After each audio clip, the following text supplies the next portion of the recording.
Alhamdulillahil fatahil alim alladzi khalaqal insana fi ahsani taqwim. Asyhadu an la ilaha illallahul wahidul hakim wa asyhadu anna Muhammadan abduhu wa rasuluhu raufur rahim.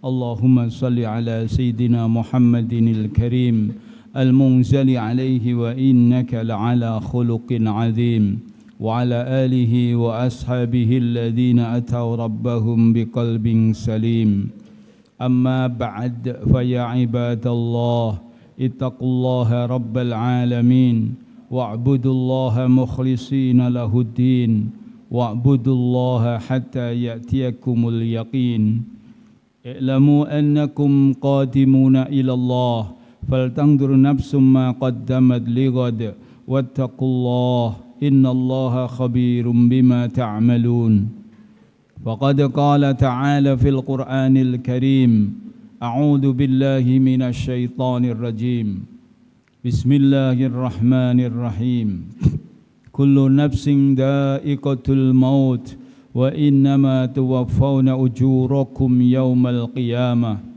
فمن زحزح عن النار وأدخل الجنة فقد فاز وما الحياة الدنيا إلا متاع الغرور وقال رسول الله صلى الله عليه وسلم جددوا إيمانكم قيل كيف نجدد إيماننا يا رسول الله قال أكثروا من قول لا إله إلا الله. Ma'asyiral muslimin jamaah Jum'ah rahimakumullah. Marilah senantiasa meningkatkan iman dan takwa kepada Allah dengan sesungguh-sungguhnya iman, dengan sesungguh-sungguhnya takwa. Karena nilai seorang manusia di sisi Allah akan dilihat dari iman dan takwanya. Semakin tinggi iman seseorang, semakin tinggi derajatnya di sisi Allah. Semakin tinggi takwa seseorang, semakin mulia di sisi Allah. Baginda Nabi sabdakan, innallaha la yanzuru ila suwarikum wala ajzamikum walakin yanzuru ila qulubikum wa amalikum.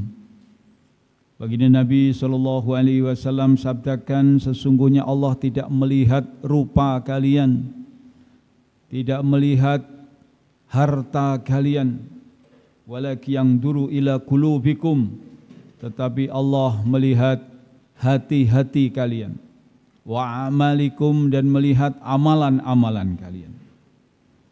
Hadirin yang dimuliakan Allah Subhanahu wa taala, karena manusia ini sebetulnya masalah rupa, ganteng, cantik, ini sudah dari Allah, sehingga sebetulnya tidak pantas untuk dibanggakan.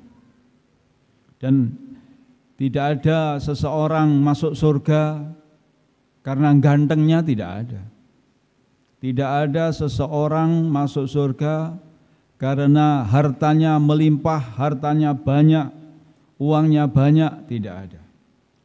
Tetapi hadirin, yang menjadi pokok penilaian Allah Subhanahu wa taala kepada manusia ini adalah nomor satu, iman.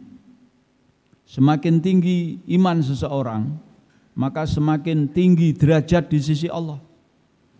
Dan paling tinggi iman manusia ini, umatnya baginda Nabi, adalah imannya Abu Bakar Siddiq radhiyallahu anhu.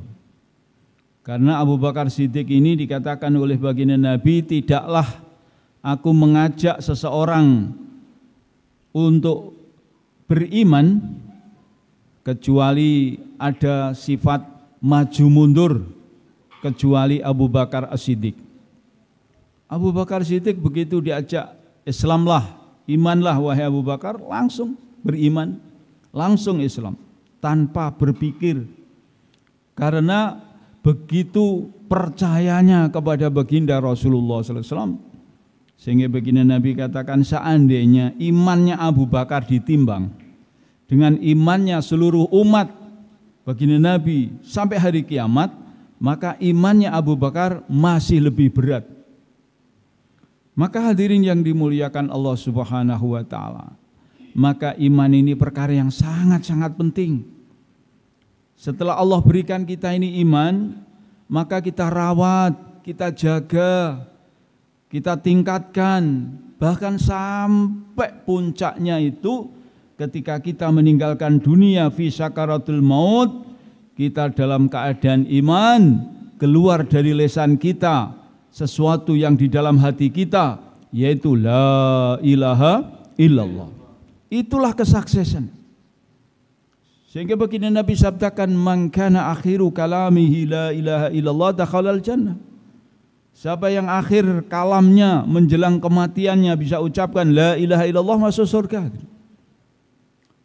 Dan kalimah ini pernah ditawarkan oleh baginda Nabi kepada pamannya yang tercinta Abu Thalib. Hai paman, ucapkan la ilaha illallah ketika sakaratul maut. Ucapkan la ilaha illallah supaya saya nanti di akhirat bisa memberi syafaat, supaya saya nanti di akhirat bisa membela sampean. Karena hadirin, siapapun nanti di akhirat ketika mati tidak membawa iman, sudahlah, ini alamat celaka selama-lamanya. Tidak ada nego sama sekali, tidak ada syafaat, tidak ada pembelaan, tidak ada negosiasi. Tetapi kalau orang mati masih membawa iman, mungkin amalan agak berkurang atau sangat-sangat berkurang mungkin, tetapi selagi masih ada iman, masih ada nego, masih ada syafaat, masih ada harapan untuk selamat, untuk bahagia, untuk keluar dari api neraka. Maka inilah hadirin, penting sekali menjaga iman ini. Jangan sampai iman ini ucul gara-gara duit, gara-gara misak kerdus misalkan, gara-gara jabatan, iman ucul. Jangan, bahaya. Baginda Nabi sabdakan, jadidu imanakum, perbaruilah iman kamu. Karena iman ini dengan perjalanan waktu, aktivitas kita sehari-hari, dengan banyak melakukan kesalahan-kesalahan, dosa, maksiat, macam-macam, maka iman ini bisa rusak. Seperti baju, kena kotoran, kena debu, kena hujan, kena basah. Akhirnya baju ini jadi compang-camping, jadi rusak, jadi gombal. Sudah enggak bisa dipakai lagi, maka perlu diperbarui lagi. Tapi kalau kita semua paham, kalau bajunya sudah tidak layak dipakai, beli lagi, beli baru, paham. Tapi kalau iman kita rusak, itu kadang enggak paham. Iman sudah tidak bisa digunakan untuk menggerakkan kakinya ke masjid, iman rusak.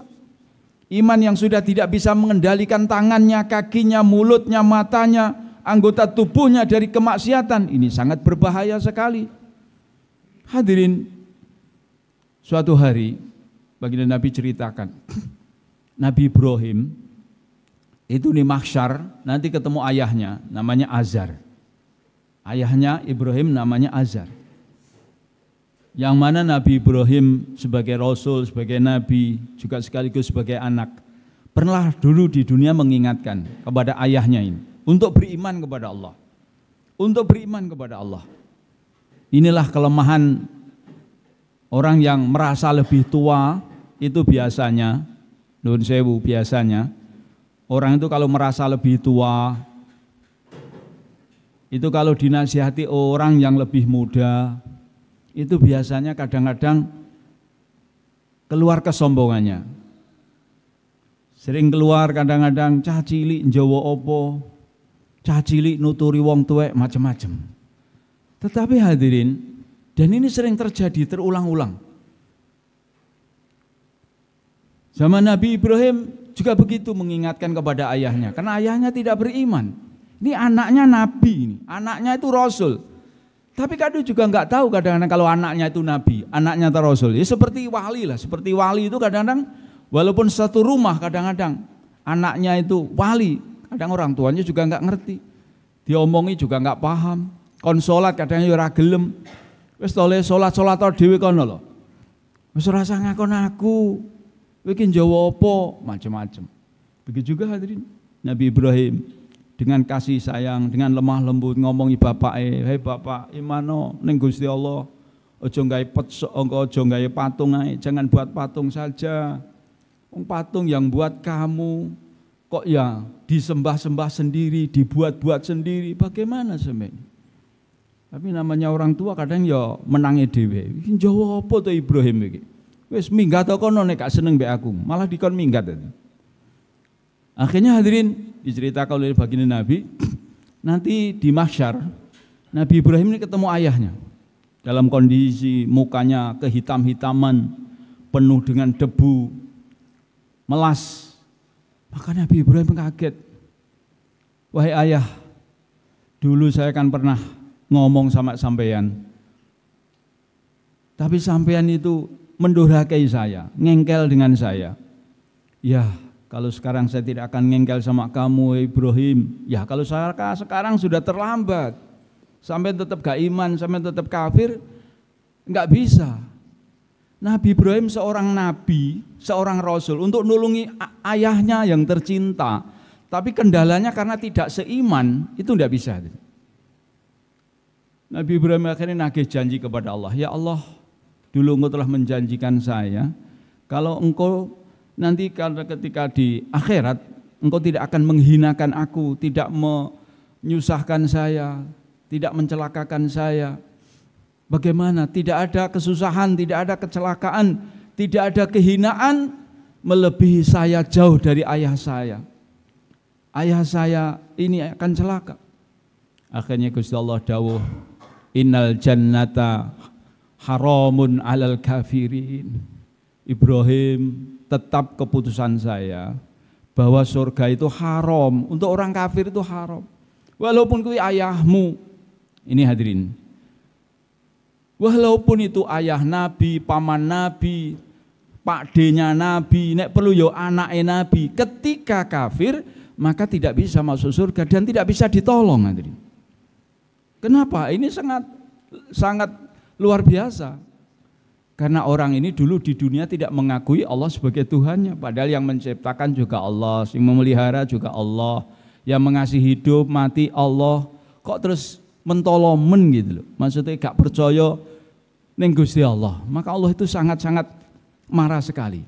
Orang ini tidak layak untuk diampuni, apalagi untuk dimasukkan ke surga, tidak mungkin. Akhirnya hadirin, Nabi Ibrahim susah karena ayahnya pasti akan dimasukkan neraka. Nah, pada saat ayahnya ini mau dilempar ke neraka, hadirin, ternyata metodenya itu, karena orang nanti akan kadang-kadang satu rumah pun nggak sama kadang. Ayahnya beriman, terus nanti anaknya itu beling, nakal, tidak beriman, seperti terjadi seperti itu. Lah ternyata bagaimana diantaranya ketika Nabi Ibrahim harus berpisah dengan ayahnya, maka Allah SWT membuat Nabi Ibrahim ini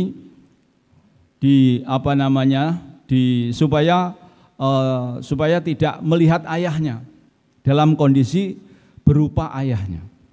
Maka Allah Subhanahu wa taala mengalihkan perhatian Ibrahim alaihissalam supaya tidak melihat ke depan.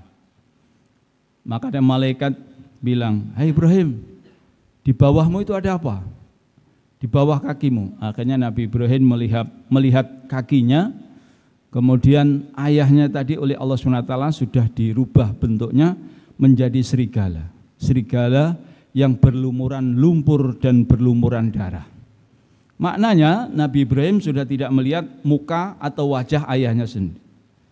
Di saat itulah akhirnya ayahnya Nabi Ibrahim yang sudah berbentuk, sudah dirubah bentuknya seperti serigala, kemudian dilempar ke neraka.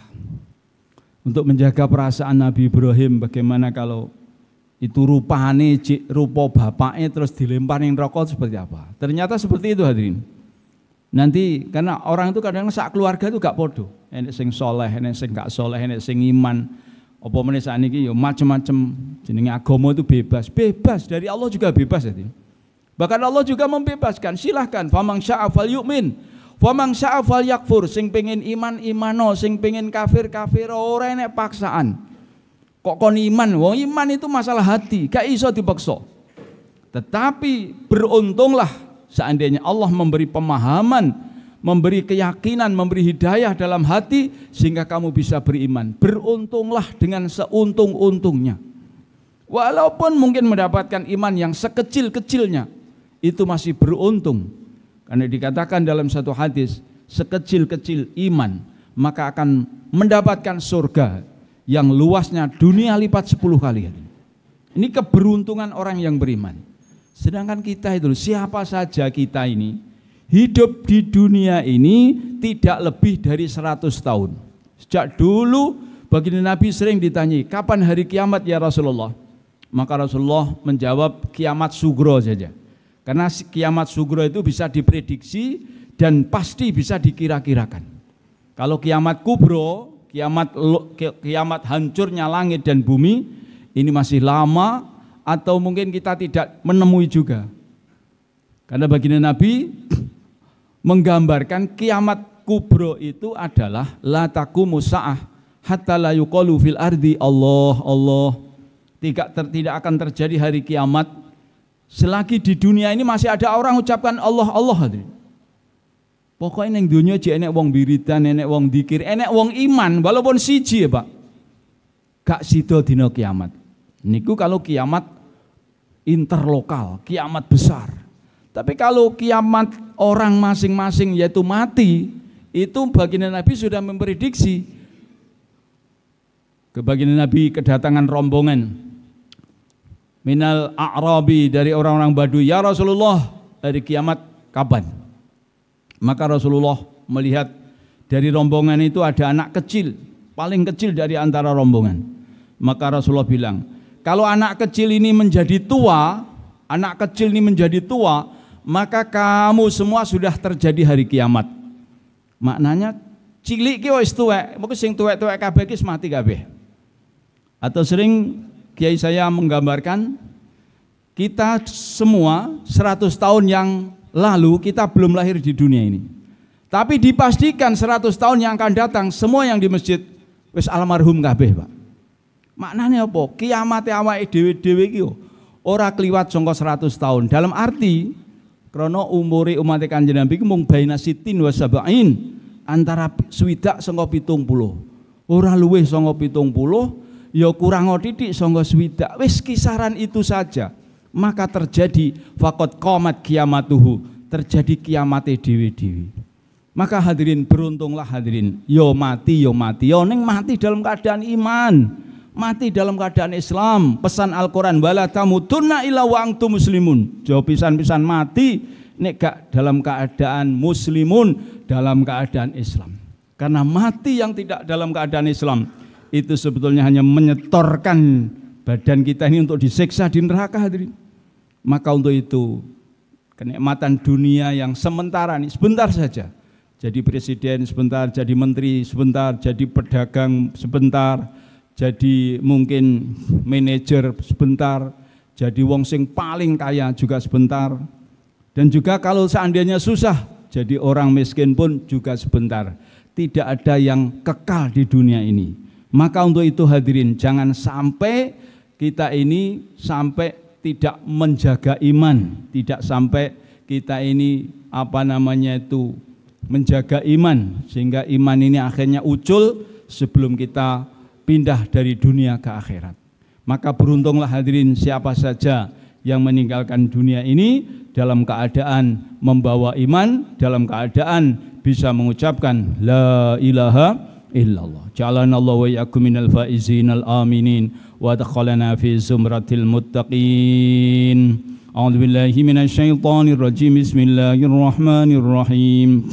Wal 'asri innal insana lafi khusrin illa alladziina aamanu wa 'amilus solihati wa tawasaw bil haqqi wa tawasaw bis sabr wa qur rabbighfir warham wa anta khairur rahimin.